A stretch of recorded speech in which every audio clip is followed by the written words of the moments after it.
दोस्तों, हमने पिछले वीडियो में दिखाया था कि फैक्ट्रियों में जूस कैसे बनाए जाते हैं। तो आज इस वीडियो में हम दिखाने वाले हैं कि घरेलू में उपयोग होने वाले एलपीजी सिलेंडर आखिर इन्हें कैसे मैन्युफैक्चरिंग करके बनाया जाता है और आपके घर तक पहुंचाया जाता है। तो चलिए वीडियो को स्टार्ट करते हैं।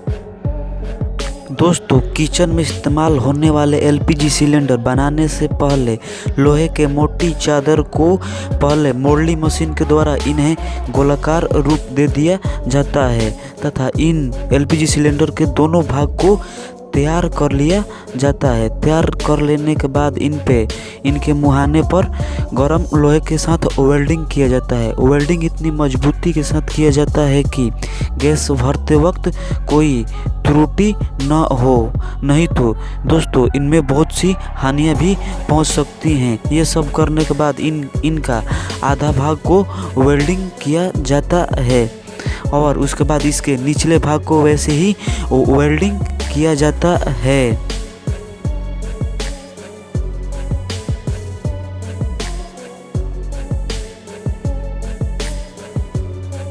दोस्तों, ये सब हो जाने के बाद एलपीजी सिलेंडर के दोनों बैंडों को अच्छी तरीके से मिलाकर इन्हें वेल्डिंग किया जाता है और इन खास बातों का ख्याल रखा जाता है कि इनमें कोई छिद्र न हो, नहीं तो आगे चलकर परेशानी हो सकती है। ये सब हो जाने के बाद फाइनली एलपीजी गैस बनकर तैयार हो जाता है और इन्हें गरम भट्टियों में होकर गुजारा जाता है।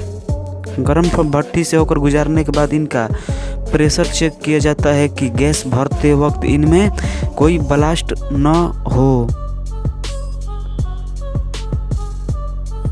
सब कुछ चेक कर लेने के बाद एक खास मशीन पर इन्हें एलपीजी सिलेंडर को रखा जाता है और इन्हें एक खास स्प्रे के द्वारा पेंटिंग वाइट रंग की जाती है। ये सब होने के बाद इनको फाइनली गैस को भर दिया जाता है। तब ये सारा प्रोसेस कर लेने के बाद आपके और हमारे घर एलपीजी सिलेंडर भेज दिया जाता है। दोस्तों, आपने तो फैक्ट्रियों में एलपीजी सिलेंडर कैसे बनाया जाता है ये तो आप देख ही लिए होंगे। तो हम इस वीडियो में अब दिखाने वाले हैं कि फोर्क यानी कांटेदार चम्मच को कैसे बनाया जाता है फैक्ट्रियों में।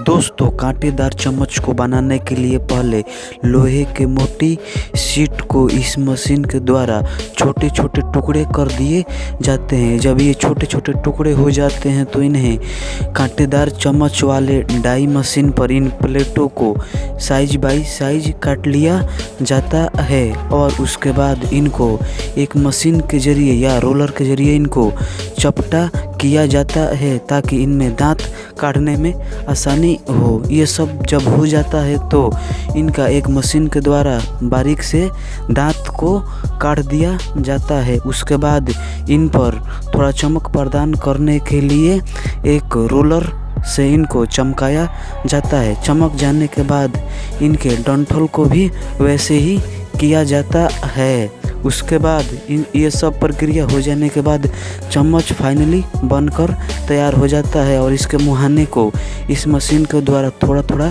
टेढ़ा कर दिया जाता है। तब उसके बाद इन्हें सब कुछ तैयार हो जाता है तो इन्हें एक एक करके पैकेटों में पैकिंग कर दिया जाता है और कंपनी का हॉलमार्क लगा दिया जाता है और इन्हें मार्केट में भेज दिया जाता है सेल होने के लिए।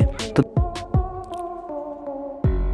दोस्तों, चॉकलेट फैक्ट्रियों में कैसे बनाया जाता है वो भी देख लीजिए। चॉकलेट बनाने से पहले चॉकलेट क्रीम को काटकर इस मशीन में इसका पेस्ट तैयार कर लिया जाता है और उसके बाद इसमें तेल, चीनी और अन्य मिश्रण को इसमें ऐड कर दिया जाता है और उसके बाद इसको इस मिक्सर में जब तक घुमाया जाता है जब तक ये गर्म ना हो जाए। जब ये गर्म हो जाता है या उबलने लगता है तो उबलने के बाद इनको एक पाइप की मदद से सारा चॉकलेट पेस्ट निकाल लिया जाता है और जो पहले से तैयार हुआ क्रीम इनमें ऐड कर दिया जाता है और इन्हें अच्छी तरीके से इस पर भी मिलाया जाता है। तो फाइनली चॉकलेट का पेस्ट बनकर तैयार हो जाता है। तब इनको डिब्बों में भरकर तब इन कंटेनर में चॉकलेट पेस्ट को रखा जाता है और रखने के बाद चाकू से छोटा छोटा भाग कर दिया जाता है और कुछ ही समय में मज़दूरों को लेकर इनको खींचकर लंबा कर दिया जाता है और चॉकलेट वाली कन्वेयर बेल्ट वाली मशीन पर इन्हें रख दिया जाता है। और आप देख सकते हैं कि आगे की तरफ से चॉकलेट निकलते जाता है। और आपको दोस्तों बता दें कि इन कन्वेयर बेल्टों में एक हीटर मशीन भी लगी रहती है ताकि जाते जाते सूख जाए और चॉकलेट बनकर तैयार हो जाता है। अब बारी है रैपर में भरने की। इन्हें अच्छी तरीके से चॉकलेट को साफ करके चॉकलेट को चॉकलेट वाली मशीन पर रख दिया जाता है, जिससे आप देख सकते हैं कि इस मशीन पर रैपर अपने आप ही लपेटते जा रहा है। ये सब हो जाने के बाद फाइनली मार्केट में चॉकलेट को भेज दिया जाता है सेल होने के लिए। तो दोस्तों आपने जान लिया कि फैक्ट्रियों में चॉकलेट कैसे बनाया जाता है।